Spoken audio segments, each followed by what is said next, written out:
ஒரு சில நிகழ்ச்சி மட்டும்தான் மனசுக்கு ரொம்ப நெருக்கமா ஃபீல் பண்ணும். அதை நினைச்சாலே ரொம்ப சந்தோஷமா ஃபீல் பண்ணும். அப்படிப்பட்ட ஒரு நிகழ்ச்சி தான் இன்னைக்கு இந்த சிங்கப்பெண் சிறப்பு படைய தொடங்கி வைக்கிற இந்த நிகழ்வு. உண்மையிலே மனசுக்கு ரொம்ப நெருக்கமான ஒண்ணு, சந்தோஷமான ஒண்ணு. நம்ம பாட்டி, அம்மா, அக்கா, தங்கைகள், ஒவ்வொரு வீட்டில் இருக்கிற பெண் குழந்தைகள், இவங்க எல்லாருக்குமான பாதுகாப்பை உறுதி செய்வோம்னு சொன்னோம். ஆனா அது எலெக்ஷனுக்காக மட்டுமே கிடையாது.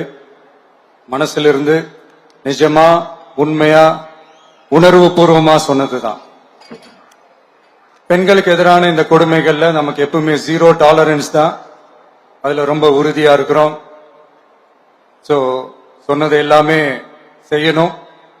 கொஞ்சம் கொஞ்சமா, படிப்படியா அதை செயல்ல கொண்டு வரணும். அதுல ரொம்ப தெளிவா இருக்கிறோம்.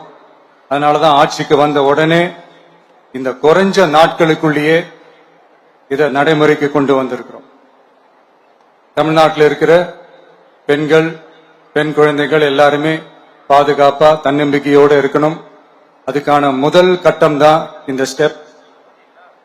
இது மனசுக்கு ஒரு மன நிறைவை கொடுத்தாலும், அதே நேரத்தில் பெண்களை பத்தின சில செய்திகள்லாம் கேட்கும் போது உண்மையிலேயே மனசு பதறுது, கண்ணு கலங்குது. அது கண்ட்ரோல் பண்ணவே முடியல. ஏன்னா நடக்கிற கொடுமைகள்லாம் யாருக்குங்க? நம்ம குடும்பத்தை சேர்ந்தவங்க தானே. எப்படி மனசு பதறாம இருக்கும்? அதனால பெண்களுக்கு எதிராக இதெல்லாம் ஏன் நடக்குது, எதுக்கு நடக்குதுன்றது மத்தவங்க மாதிரி ரீல்ஸ்லயும் இன்ஸ்டாலையும் தேடிட்டு இருக்க முடியாது. ரியாலிட்டிய புரிஞ்சுக்கணும். சோ இந்த பிரச்சனைகள்லாம் ஏன் நடக்குது அப்படின்றத அனலைஸ் பண்ணி பார்க்கும்போது சுத்தி சுத்தி பாத்தீங்கன்னா ஒரே இடத்துலதான் நிக்குது. போதைப் பொருள் நடமாட்டம். அதை வேரோட பிடுங்கி எறியணும்.